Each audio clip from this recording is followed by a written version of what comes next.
안녕하세요. 과학으로 보는 세상씨. 오늘도 일상 속에 숨겨진 재밌는 과학 이야기 들고 찾아왔습니다. 혹시 두 분께서는 아침에 일어나서 빠지지 않고 꼭 하는 일이 있으신가요? 네, 책을 보죠. 아, 믿어도 되는 건가요, 박사님? 안 그러세요? 저랑은 많이 다르시네요. 저는 뭐 밀린 카톡도 보고 그리고 뭐 세수랑 샤워 꼭 해야죠, 아침에. 아, 그러시군요. 저는 일기예보를 꼭 확인합니다. 네, 맞아요. 사실은 저도 일기예보 항상 체크하는데요. 요즘에는 불쾌지수, 자외선지수 이런 것들도 알려주더라고요. 도움 네. 많이 받고 있습니다. 우리의 생활과 이 날씨는 때려야 뗄 수 없는 관계죠. 그래서 오늘의 주제 준비했습니다. 오늘의 주제 바로 이겁니다. 이겁니다. 오, 오늘은 좀 친근한 이야기가 많이 나오겠네요. 네, 아무래도 그럴 것 같은데요. 오늘은 날씨 속에 숨겨진 과학 이야기, 그리고 최근에 나타나고 있는 기상 기후 현상까지 함께 알아보겠습니다.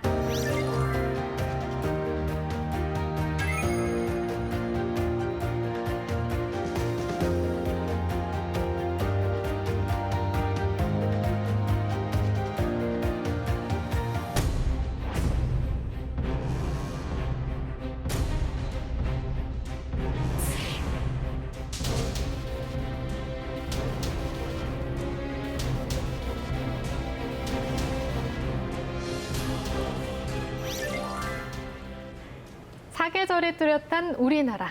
덥고 춥고 선선하고 포근하고 참 변화무쌍한 날씨를 겪고 있죠. 그만큼 궁금한 점도 많은데요. 오늘 이분들과 함께 그 궁금증을 모두 풀어보도록 하겠습니다. 안녕하세요. 저는 대전지방기상청에서 기상현상을 감시하고 있는 김정수입니다.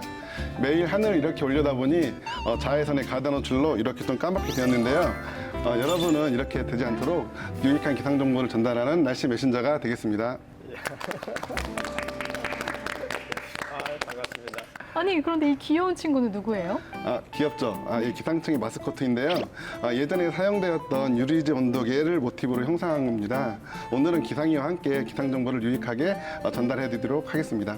네, 잘 부탁드리겠습니다. 소개 부탁드릴게요. 예, 안녕하세요. 나이 들어서 지구에 대한 고마움을 알아가고 있는 기상학자 김주환이라고 합니다. 안녕하세요. 아니 그럼 그 교수님은 어렸을 때는 그러면 지구에 대해서 감사함을 느끼지 못하셨다는 말씀이신가요? 예, 어렸을 때는 조금 재밌어서 했던 것 같아요. 그래서 한 30대까지는 재밌어서 이 공부를 계속 하다가 이게 학교에 오고 나서 이제 애들을 가르치기 시작하면서 이제 조금 되게 많은 것들을 더 크게 알게 되고 그러다 보니까 우리가 이렇게까지 심하게 했는데도 이걸 버텨주는구나라는 고마움 조금 느끼게 되는 것 같아요. 역시 네. 그러면 그렇게 공부를 많이 하셨으니 제가 네. 또 궁금한 게 있습니다. 네. 그 두 분은 비가 오는 날 네. 비를 맞을 일이 없으시겠어요? 그러실 것 같아요. 네, 먼저 하세요. 네. 당연히 저는 이동할 때 대부분 차를 타고 다녀서 비를 안 맞는데요.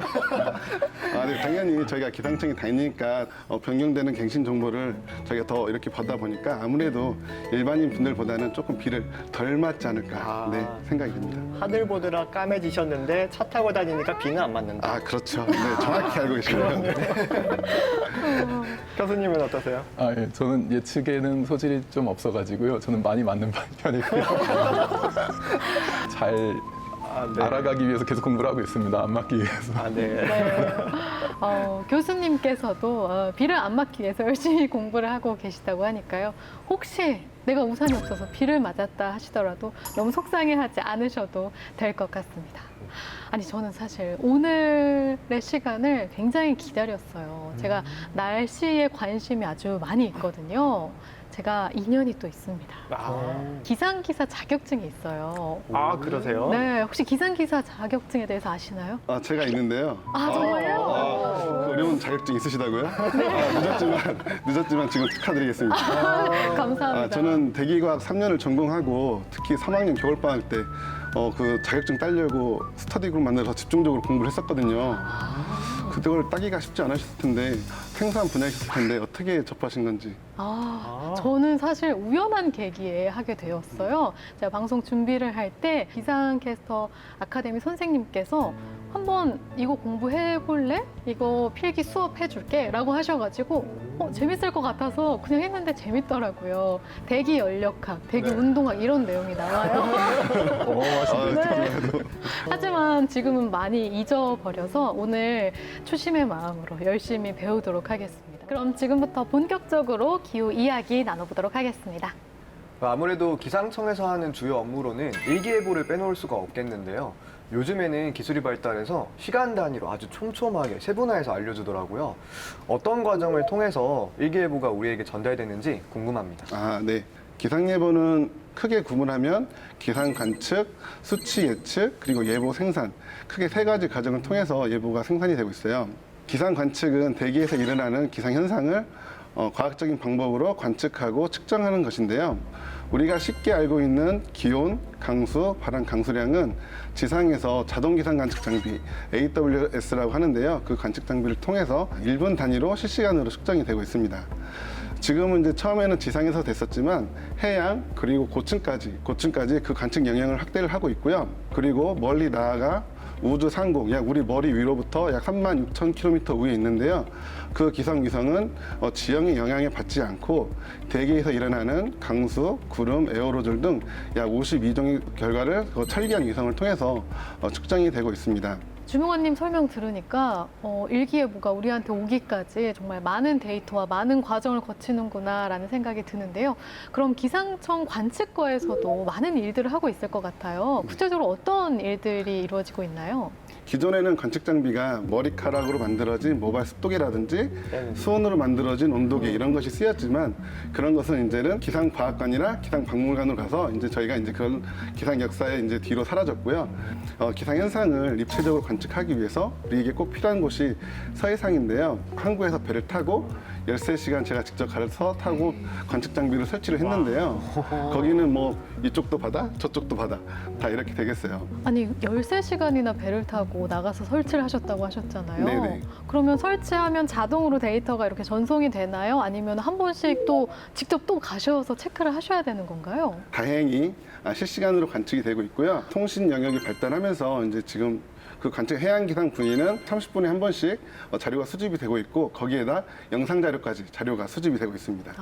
다행입니다. 또 13시간씩 계속 다니셔야 하나 싶어서 걱정이 됐거든요. 네, 장애만 없다면 갈 일이 없으니까요. 그럼 그렇게 수집한 데이터들은 그 이후에 어떤 처리 절차들을 거치나요? 1차적으로 이제 관측해 주시는 분들의 그 노력이 진짜 중요하고요.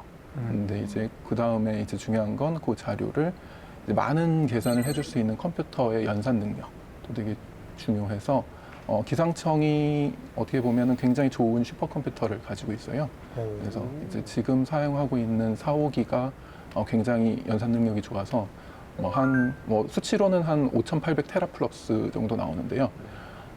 그게 40억 명이 1년 정도 계산할 양을 이제 1초 만에 계산을 하는 기능을 가지고 있어서 아니, 기상청 안에서도 슈퍼컴퓨터가 엄청난 활약을 하고 있었군요. 우리나라는 상당히 기상 선진국에 속하거든요. 제가 이제 한국에 들어오기 전에 미국 국립대기과학연구소라는 데서 이제 연구를 했었어요.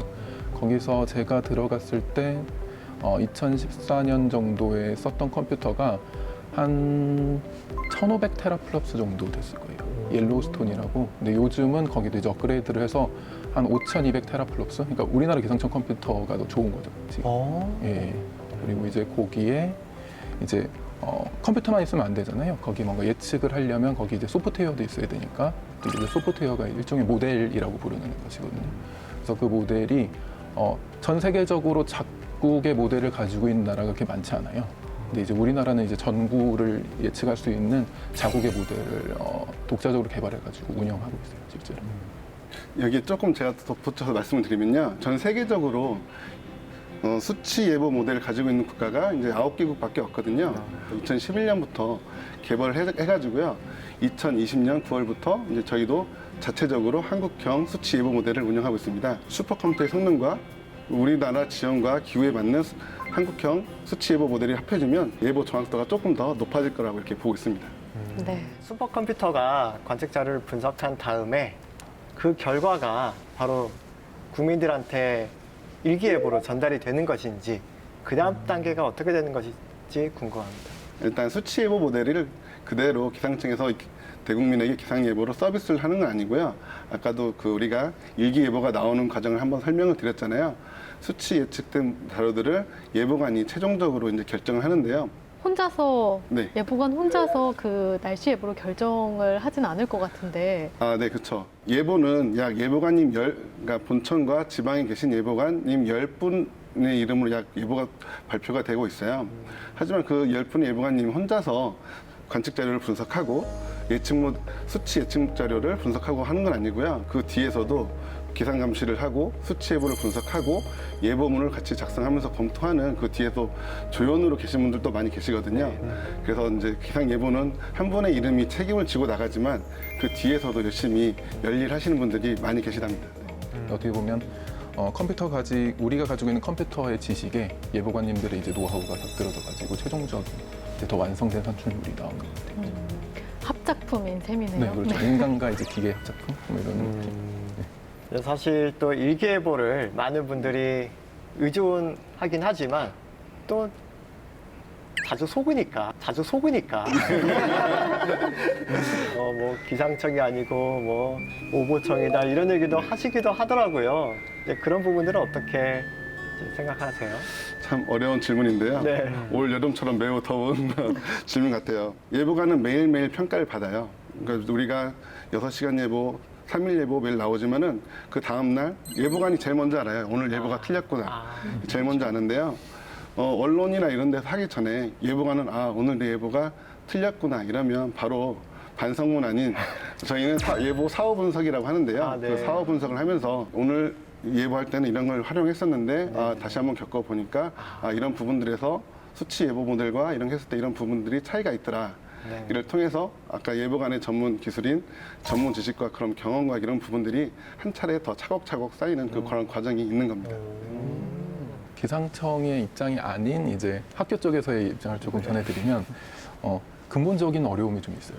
이 지구 대기라는 이제 시스템이 이제 조금 복잡해요. 그러다 보니까 우리한테는 이제 나비 효과라고 알려진 어떤 현상이 있어요. 네. 이제 물리학 쪽에서 이제 카오스 이론이라고 해서 한때 되게 네. 유명했었는데요. 그거를 되게 간단하게 실험으로 보여드릴 수가 있는데 뭐 괜찮으시면 보여드릴까요?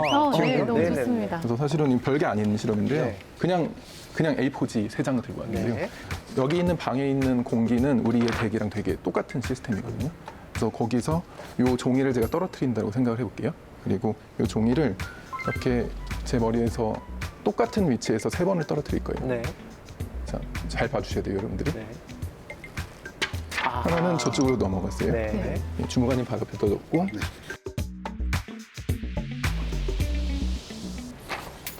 저한테 맞으시면 여기 떨어져요. 네. 하나는 절로 가요. 아. 그러니까 제가 최대한 정확하게 했지만 여기서 초기 상태가 한 1cm 정도는 차이 났을 수 있을 것 같아요. 그렇죠? 그게 이 시스템에서 예측을 하다 보면 1m 뭐 이렇게 심지어는 막 2m 이렇게 벌어지는 거죠. 그러니까 우리가 태풍이라고 생각을 하면 태풍의 위치를 예측할 때 2, 3일 전에 위치를 알지만 그 위치에서 한 10km, 뭐 5km 이 정도는 충분히 오차가 있을 수 있거든요. 그거를 며칠을 예측하면 이제 막 수백 킬로씩 벌어질 수 있는 게 이게 어쩔 수 없이 대기가 가지고 있는 특성. 그래서 요거를 조금은 요 불확실성이 있다라는 걸 좀 이해를 해주시면 저는 도움이 될 것 같아요. 아니, 이 간단한 실험으로 이해가 확실히 됐어요. 그래서 앞으로의 그 먼 기간에 있는 날씨는 더더욱 맞추기가 어렵고 더더욱 변수가 많이 생기겠구나라는 생각이 드네요. 네. 그런데 일기예보나 날씨 관련 얘기를 듣다 보면 아리송한 것들이 사실 더 많더라고요. 그래서 그런 것들을 제가 한번 정리해보는 시간을 만들어봤습니다. 바로 그 시간이군요. 네, 이정원의 자팍사전 시간입니다. 일기예보에서 예년에 비해 기온이 높다, 예년보다 춥다 이런 표현들을 접하잖아요. 여기서 예년이란 지난 몇 년 동안의 기간을 말하는 것일까요? 일단 여기 답을 지금 좀 있으시는 것 같은데요? 네, 알았는데. 알았는데. 지금 답을 문제 너무. 아니신가요? 모른 척하기가 지금 너무 힘드신 거죠? 아니, 그것은 아니었고. 저는 당연히 1년이라 생각했는데 말씀 들어보니까 아닌 것 같네요. 충분한 게 쌓인다라고 생각하시면 한번 그렇죠. 찍어보셔도 될 것 같아요. 10년이면 강산이 변하니까 10년 아닐까요? 나쁘지 않습니다. 약한데 10년은. 10년 약한가요? 그럼 한번 해보겠습니다. 아, 도전하십니까? 30년. 주몽가님께서 정답. 예년에 비해 어떻다 할 때는 지난 30년 평균을 얘기하는 거더라고요. 그 덧붙여서 말씀드리면 저희가 30년 평균은 기후 아까 말씀을 드렸지만 그 기상 관측 자료를 또 사용한 하나의 분야일 텐데요. 그 기후 평년값은 1991년부터 2020년까지 기후 평년값을 산출해서 제공해 드리고 있습니다. 그러면 평년과 예년은 같은 말인 건가요? 그러니까 이제 그게 그거 제가 아나운서님한테 물어보려고 했는데 피부 먼저 물어봐서 다행이네요. 선수를 치셨네요. 그러니까 저희 기상청 입장에서는 평년값, 기후 평년값이라는 단어를 공식적으로 쓰고 있고요. 아무래도 아나운서님이나 방송에서는 조금 줄여서 예년으로 이렇게 표현을 하고 있는 것 같습니다. 맞습니다. 제가 날씨 방송도 해본 적이 있거든요. 생각해보면 평년에 비해라고 안 하고 예년에 비해라고 그렇게 용어를 했던 기억이 납니다. 네, 좋습니다. 1점. 다음 문제. 주관식이에요. 일기예보에서 알려주는 그 강수량과 강우량은 어떻게 다를까요? 저는 알 것 같습니다. 네. 뭔가 이 고등학교 때 배운 것 같은데 일단 제 생각에는 강수량이 훨씬 더 큰 범위 같고요. 강우량은 비 우자를 써서 진짜 내리는 비의 양만 측정을 하는 거고 강수량은 비, 눈, 그러니까 뭐 하늘에서 떨어지는 온갖 종류의 그 물을 다 합한 양일 것 같습니다. 교수님께서 굉장히 흐뭇하게 끄덕끄덕 하셨기 때문에 대과학 공부하실 생각. 아니 이거를 추측으로 이렇게 맞춘다고요? 굉장한데요? 맞았나요? 네, 정답입니다. 네. 거의 정확하게 지금 설명을 하신 것 같아서 다음 문제 넘어가야 될 것 같아요. 그래요? 네. 마지막 문제인데요. 여름철 자외선이 참 걱정이잖아요. 차단하기 위해서 우리가 많은 장치들을 쓰는데 옷, 색깔만 봤을 때 어떤 색깔이 가장 차단에 효과적일까요? 그 선크림이 흰색이니까 흰색일 것 같아요. 좋습니다. 저는 흰색은 반사를 한다고 하고 네네. 검정색은 흡수를 한다고 네네. 하잖아요. 그래서 네. 저도 흰색일 것 같습니다. 저도 머리로는 흰색이라고 하는데 네. 마음은 검은색이라고 답을 하고 싶어요. 검은색일 그런가요? 것 같습니다. 네. 촉이 굉장히 좋네요. 그래요? 흡수하고 반사하는 건 그러니까 검은색이 열을 흡수하죠. 그렇지만 자외선 차단은 검은색이 더 많이 차단한다고 합니다. 그래서 저도 항상 검은색 마스크를 끼고 다니는데 그래서 하얀 거군요. 그러니까 이게 저도 사실 이렇게 조사하면서 이렇구나라고 생각을 했거든요. 흰색이 가장 차단이 안 되고요. 오히려 파란색, 초록색이 더 잘 되고 검은색이 가장 잘 되고 청바지가 굉장히 잘 된다고 합니다. 이렇게 촘촘한 직물이 굉장히 잘 된다고 합니다. 그럼 그쵸? 선크림을 검은색으로 만들어야 되겠는데요? 네, 원하신다면. 먹물같이. 그래서 말씀하신 대로 근데 검은색이 또 열을 흡수하잖아요. 그래서 그렇다고 검은색 옷만 입고 다니는 것도 효과적이진 않고 오히려 시원하게 다니고 싶다. 그러면 초록색이나 파란색이 더 효과적이라고 하네요. 마침 오늘 초록색 옷을 입으셨군요. 그러니까요. 흰색이 좋을 줄 알고 흰색을 입으셨을 텐데. 맞습니다. 네, 오늘 결과는 창현 씨가 의외로 선전을 하셔가지고 그러니까요. 기상기사님을 명예 기사로 어떻게? 명예기사님으로 위촉하도록 하면서 이정환의 잡박사전을 마치겠습니다. 최근 들어서 날씨가 심상치가 않아요. 장마도 무섭게 오고 또 폭우 그리고 폭염 극단적인 현상들이 정말 많이 그러니까요. 나타나고 있거든요. 혹시 두 분은 지금 겪었던 날씨 중에 좀 기억에 남았던 일이 있으신가요? 저는 부산에서 자라서 그런지 눈을 보기가 어려웠거든요. 근데 대전에 왔는데 눈이 엄청나게 내리는 해가 있었어요. 2004년도. 2004년. 네. 그리고 심지어는 겨울이 아니었고 제 기억으로는 4월 3월 달. 와 이렇게 눈이 내리나 싶을 정도로 눈이 내렸는데 저는 그때 차가 없어서 다행이었는데 사람들이 차를 다 길거리에 버려놓고 도망을 갔어요. 그래서 그냥 길거리가 주차장으로 변했고 저는 뭐 걸어서 집까지 갔는데 중간에 막 엎어지기도 하고 굉장히 영화에서 보는 것처럼 그렇게 큰 눈을 봤던 게 인상적이었습니다. 저는 그냥 올해가 제일 문제인 것 같아요. 그러니까 날이 가면 갈수록 지구가 뭔가 아파하는 게 체감이 돼서 올해 같은 경우도 뭐 폭염 같은 게 너무 심해서 밖에 한 5분만 있어도 땀이 엄청나고 심지어 저는 더위를 한번 먹어서 병원에 갔다 온 적이 있거든요. 좀 그게 많이 체감이 되는 것 같습니다.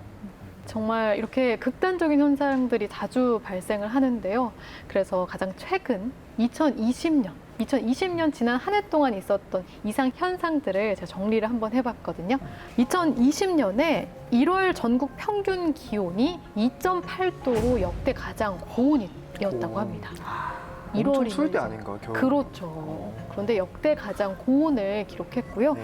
또 6월에는 이른 폭염이 한 달 동안 지속이 됐습니다. 아마 기억이 나실 거예요. 또 장마 기간은 54일로 최장 기간을 기록했습니다. 그리고 4개의 태풍이 연달아서 상륙을 했던 해가 바로 지난해였다고 합니다. 정말 창현 씨 이야기대로 지금 최근이 가장 문제인가 싶을 정도로 이런 그러네요. 기록들이 지난해에 있었네요.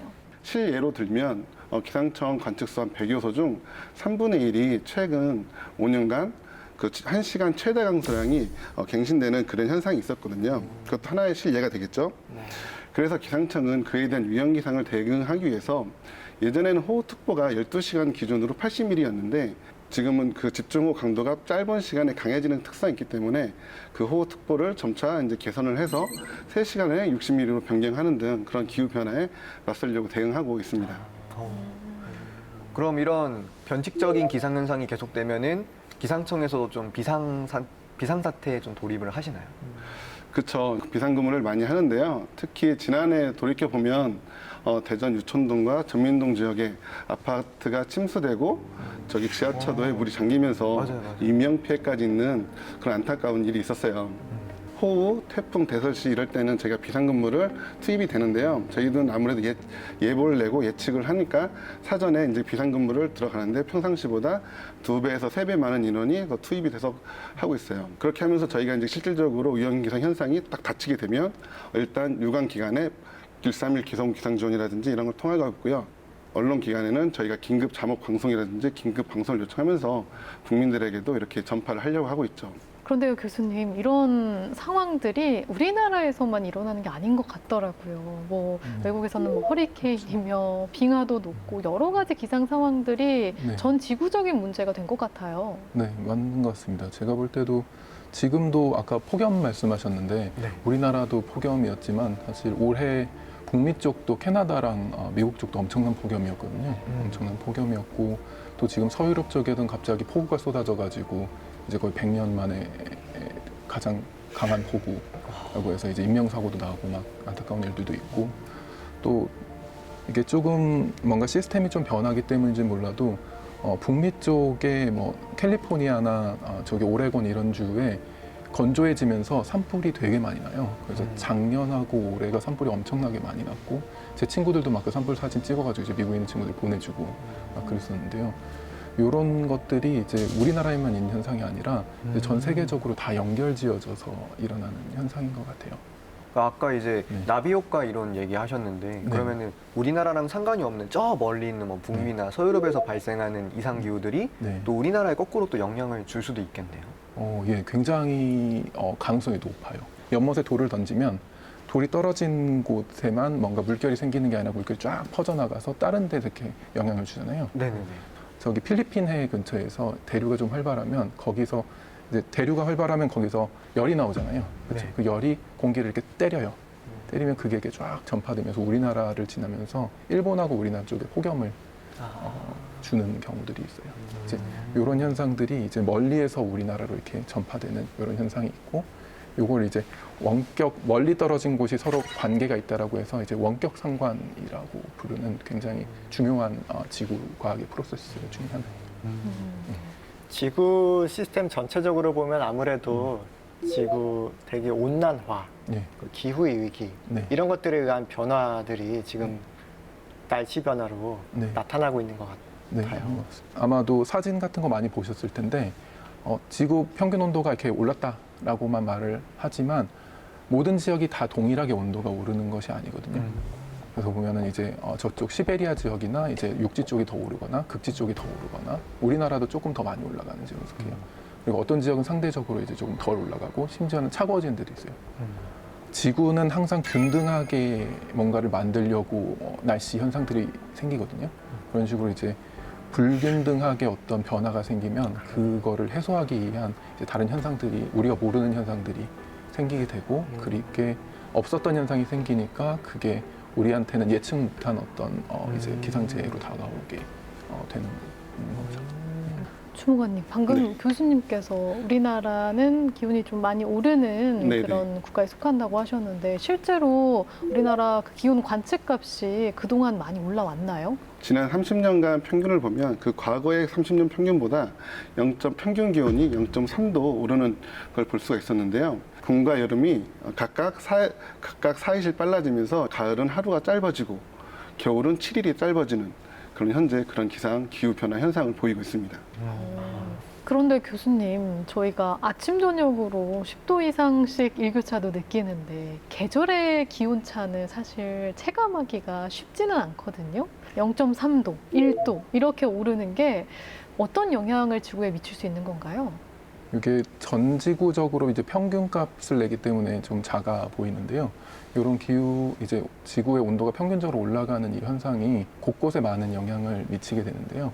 이 부분은 제가 강연을 통해서 조금 간단하게 설명을 드리고 하겠습니다. 네, 좋습니다. 일단 티핑 포인트라는 어떤 개념을 설명을 먼저 드리고자 해요. 이걸 아시면 굉장히 이제 이해하기가 쉬우셔서 티핑 포인트라는 개념은 이제 우리가 팁 오버라는 팁드 오버라는 영단어에서 조금 생각된 것 같아요. 이제 번역을 하면은 이제 뭔가 쏟아진다라든지 아니면 조금 심하게 번역을 하면 이렇게 뒤집어지다. 작은 변화가 지속적으로 쌓이면서 어떤 안정했던 시스템이 안정성을 잃고 갑자기 새로운 현상이 일어나는 것을 의미해요. 예를 들면 제가 요즘 살이 좀 많이 쪄서 살을 빼려고 운동을 한다고 쳐요. 그래서 운동하기 위해서 스쿼트 자세, 기마 자세라고도 하죠. 이걸 가지고 제가 이렇게 버티고 있어요. 이렇게 버티고 있는데 이제 주무관님이 갑자기 장난기가 발동하셔서 저를 이렇게 살짝 밀어봐요. 살짝 이렇게 당기거나. 근데 제가 버티죠. 버티는데 그러면 요거 봐라. 그러면서 조금 더 당기겠죠. 어느 순간 더 당기면 조그만의 그 자극에 의해서 되게 확 이렇게 넘어지는 갑자기 확 다른 시스템으로 되어버리는 이런 현상을 일반적으로 이제 그 직전의 상태를 이제 티핑 포인트라고 이제 설명을 하는 거죠.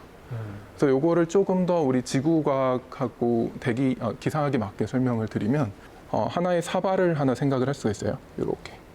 그리고 요 사발 안에다가 제가 공을 하나 놓을 거예요. 공을 이렇게 놓으면 이제 지구는 계절 변동도 있고 태양도 가끔씩 흑점 변동도 있고 하니까 요 공을 조금씩 쳐주는 폴싱이 있어요. 그래서 요 공이 그러면 어떨까요? 이렇게 왔다 갔다 할 거예요. 그렇죠? 계속. 하지만 이 공은 이 가운데 지점으로 중심으로 해서 요 상태를 유지하면서 여기를 가운데로 놓고 계속 왔다 갔다 하겠죠. 요게 우리가 적응하고 있는 기후 시스템이에요. 얘가 왔다 갔다 하긴 하지만 여기 정도의 온도, 여기 정도의 습도, 여기 정도의 바람으로 항상 현상이 일어나지. 우리 겨울은 평균 0도 정도 되고 여름은 평균 25도 정도 되지. 그 지식을 가지고 우리가 미래를 대비해요. 사실은 굉장히 많은 일들을 하거든요. 그리고 우리의 건물이라든지 배수 시설이라든지 이런 인프라도 다 그 기후값에 기반해요. 그렇죠? 그래서 그렇게 사용을 하는데 우리가 이 시스템을 망가뜨리는 나쁜 짓을 두 가지 정도 할 수 있어요. 하나는 제가 이 공을 이렇게 왔다 갔다 하는 공을 자꾸 때려요. 이렇게 때려요. 때리면 타이밍을 잘 맞추면 얘가 공이 이렇게 계속 올라가겠죠. 올라가서 어느 순간 이 점을 넘겠죠.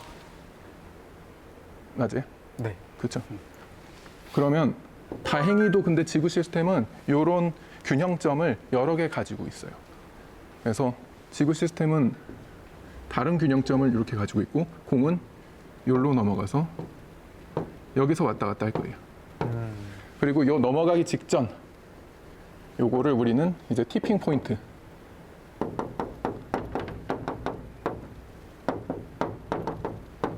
근데 이제 이렇게 넘어가면 여기서 왔다 갔다 하겠죠. 그럼 지구는 뭐 상관없어요, 사실은. 근데 문제는 우리한테 있어요. 왜냐하면 얘는 여기서 왔다 갔다 하면 새로운 어떤 기후값에서 얘는 이제 왔다 갔다 하게 돼요. 그럼 우리는 여기에 적응을 해야 돼요. 예를 들면 우리나라의 평균 온도가 20도에서 30도로 왔다 갔다 했다. 그런데 새로운 기후 시스템에서는 30도에서 40도로 왔다 갔다 한다. 더우니까 에어컨도 돌려야 되고 그러면 그 에어컨을 돌리면 올해 나타난 것처럼 이제 전기가 모자라겠죠. 그래서 에너지 문제가 1차적으로 생겨요. 그렇죠? 그리고 기후가 바뀌었는데 우리나라는 1년 강수량이 1,400에서 1,500mm 정도 되거든요. 그리고 여름철에 비가 많이 오는 시스템이죠. 근데 갑자기 시스템이 바뀌어서 우리나라 여름철에 건조해진다고 칩시다. 우리는 댐에다가 여름철에 온 비를 이렇게 잘 가다 놓고 그거를 이제 다른 계절에 이렇게 쓰는 시스템을 가졌는데 그걸 기다리고 있었는데 여름철에 비가 안 와요. 그러면 이제 우리는 수자원 문제에 시달리겠죠. 물 부족에 시달리겠죠. 그렇죠? 이런 문제들이 생기기 시작을 해요. 그래서 우리가 거기에 적응을 해야 되고 그 비용이 어마어마하게 이제 생기기 시작을 하는 거죠. 근데 요즘 이제 요 티핑 포인트가 한 1.5도에서 2도씨 정도를 이제 예측하고 있어요. 과학자들은. 물론 티핑 포인트를 정확히 알기는 힘들어요. 왜냐하면 지구 시스템이 되게 복잡하고 과학자들도 의견이 분분해서 어떤 분들은 이미 왔다, 어떤 분들은 아니다, 2도까지는 괜찮다. 뭐 그런데 요거를 이제 공론화시키기 위해서 그 IPCC라는 그 기후 변화에 대한 이제 정부 간 협의체라는 인터거버멘탈 패널 온 클라이밋 체인지라는 이제 기관이 있어요. 거기서 이제 1990년도부터 계속 지구 온난화에 대한 조사를 하고 그 보고서를 쓰고 있거든요. 2014년에 5번째 보고서를 쓰고 이제 2022년에 6번째 보고서를 이제 쓰려고 준비를 하고 있는데 요 사안이 조금 너무 중요하다 보니까 2018년에 특별 보고서를 하나 써요. 그게 지구 온난화 1.5도 보고서예요. 그래서 그 보고서의 내용을 보면 요점은 굉장히 간단해요. 우리가 기후 변화를 이제 산업화가 진행되기 이전의 온도 대비 지구 온도를 1.5도 정도까지 유지하는 걸로 최선을 다해야 된다. 자, 여기서 질문 하나 드릴게요. 산업화 대비 우리나라를 떠나서 지구 평균 온도가 몇 도 올랐을까요? 자, 0.5도, 1도, 1.5도. 1.5도. 1.5도. 네. 비관 문제시군요. 0.5도. 0.5도. 낙관 문제시고. 그럼 저는 그럼 중립 1도. 둘이 같이 하시죠. 이 보고서가 나올 때가 기준이 이제 2010년을 기준으로 이제 앞뒤로 한 10년 정도를 평균에서 안정값을 찾으면 한 0.87도 정도 올랐다고 해요. 근데 이제 지금 한 10년 정도 지났으니까 거의 1도 정도 올라 있을 거예요. 우리가 그간 그렇게 열심히 노력하지 않았기 때문에. 근데 여기서 더 치명적인 게 하나 있어요. 해수면 온도가 우리가 한 1.5도 오르면 해수면 온도가 평균 지역마다 좀 달라요. 그래서 한 20cm부터 한 70cm까지 왔다 갔다 하는데요. 평균 한 50cm 잡을게요. 50cm 정도 해수면의 높이가 높아져요. 그러면 이게 신기하게도 좋은 도시들이 다 바다 옆에 있어요. 저 북미 쪽에 보면 뉴욕의 맨하탄 바로 물 옆에 있죠. 그리고 마이애미, 그리고 뭐 뉴올리언즈 엄청나게 인구 많은데, 그리고 동양으로 와 보면은 이제 일본의 도쿄도 꽤 가깝고, 저기 뭐 방콕, 뭐 아니면 유럽을 가면 뭐 네덜란드, 뭐 베네치아, 뭐 이런데 사실은 한 1m만 상승해도 잠기거든요. 그런데 완전히 잠기지 않아도 심지어는 이제 좀 수위가 높아지면 폭풍우 같은 게 올 때 물이 쉽게 덮쳐요. 근데 이제 요거를 대비를 하려면 우리가 제방을 쌓거나, 그래서 이미 네덜란드는 제방을 높이고 있어요. 혹은 더 안 되면 도시를 뒤로 빼야 돼요. 그래서 정말 이걸 넘어가면은 조금 이제 우리 자체는 아니더라도 우리 그 자손들의 미래가 조금 어두운 거죠. 그리고 중요한 건 저런 인구가 많이 사는 지역들이 부자 동네가 아니에요. 슬프게. 이 물에 잠긴 지역들이 사실은 대부분 조금 대비할 능력이 없는 조금 중산층 이하가 사는 데여서 그래서 이런 기상학적 정보가 모든 사람에게 이렇게 쓰일 수 있게 이제 노력하는 곳이 이제 WMO라든지 뭐 UN이라든지 이런 기관들이 노력을 하고 있는 거고요. 그래서 근본적으로 이제 요 얘기를 이제 마무리를 하면서 제가 BBC 다큐멘터리 좋아하는 것 중에 하나에서 요런 끝맺음을 하는 게 있는데 되게 감동적이었어요. 이제 위험에 빠진 지구를 구해야 된다라고 얘기를 하지만 지구는 괜찮을 거다. 왜냐하면 지구는 다른 평형점을 찾아서 그냥 다시 유지할 거니까. 하지만 정작 위기에 처한 것은 인류다. 하고 이제 끝내는데 완전 공감해요. 그래서 저도 오늘 이 얘기를 하면서 끝내도록 하겠습니다. 네.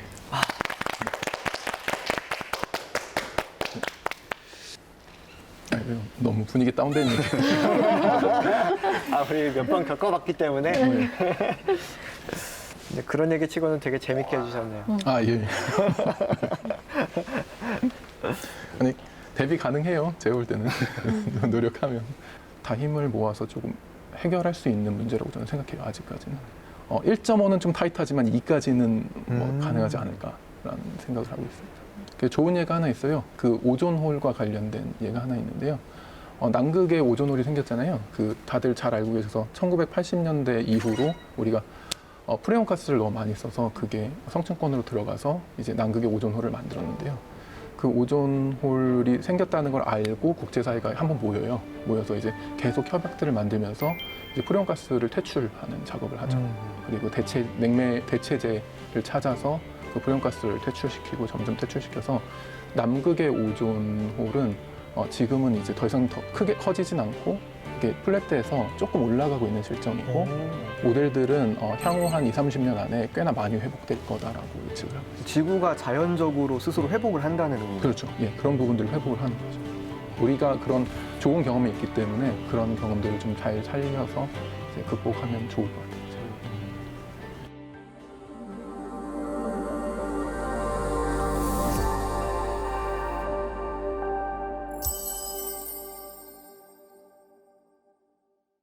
그리고 창현 씨가 뭘 준비했다고 들었는데요? 네, 이런 이야기를 들으니까 우리가 경각심을 한 번 더 불러일으키는 차원에서 제가 뭘 좀 준비해 봤거든요. 과연? 짜잔. 네. 안경이네요. 네, 흔한 안경이 아닙니다. 바로 미래로 갈 수 있는 타임머신 안경입니다. 그렇군요. 네, 저도 두근두근한데요. 미래가 보이나요?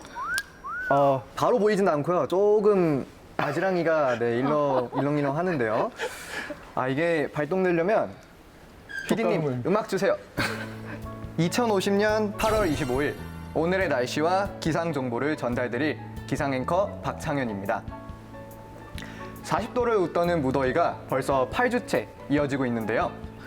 내일도 폭염은 계속되겠습니다. 외출을 삼가해 주시기 바랍니다. 서울이 낮 최고 기온이 43도, 춘천과 대전이 42도, 광주와 대구가 45도로 오를 것으로 예상됩니다. 네, 다음 소식입니다. 우리나라 대표 과일인 망고와 파파야, 구아바가 올해도 대풍작을 이룰 것으로 예상되는데요. 맛있는 과일 많이 먹을 수 있어서 정말 좋지만 소시적에 먹었던 사과, 복숭아는 더 이상 먹을 수가 없어서 안타까운 마음을 금할 길이 없습니다. 사과, 복숭아를 먹으실 분들은 시베리아산 사과, 복숭아가 맛있다고 하니까 꼭 찾아 먹으시길 바랍니다. 이상으로 2050년 8월 25일 기상 뉴스를 마치도록 하겠습니다. 안녕!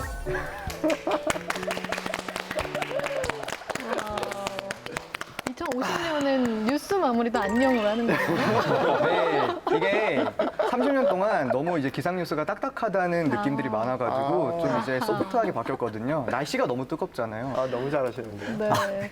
근데 너무 와닿아요. 왜냐면 옛날에 그 신문에서 그 바나나를 누가 포항인가 어딘가에 심었는데 바나나가 자란다고 그게 신문에 난 적이 있잖아요. 네. 이제 그게 현실로 다가올 수 있는. 그러니까. 거 같아요. 네. 시베리아산 사과를 먹으라는데 너무 빵 터져가지고.